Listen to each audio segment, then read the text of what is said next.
کاش میدونستی عزیزم چقدر دوست دارم هنوز. کاش که خدا کاری کنه بشی مال خودم یه روز.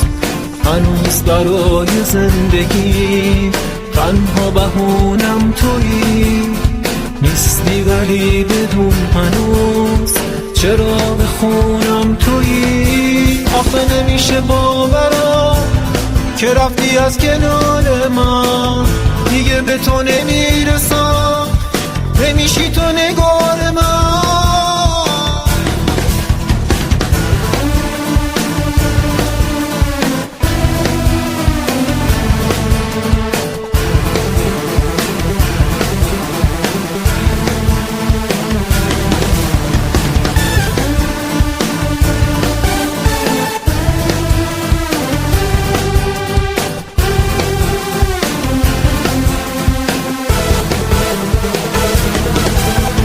آسون نبود برای دل که تو نباشی و بری.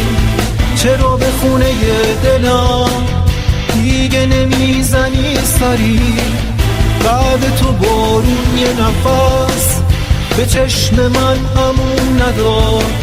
به جاده رو زدم ولی تو رو به من نشون نداد.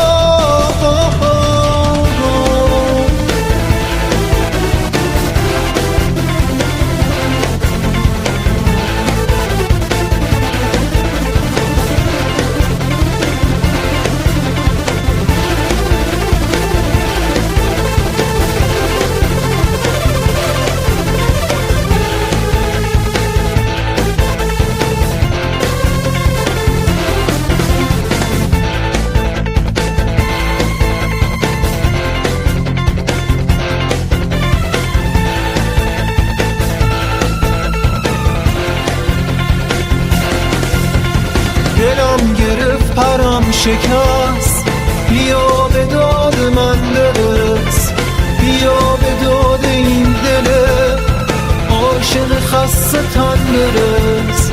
چرا میخوای که دلمو از توی سینه بکنم؟ شاید میخوای که قید تو واسه همیشه بزنم.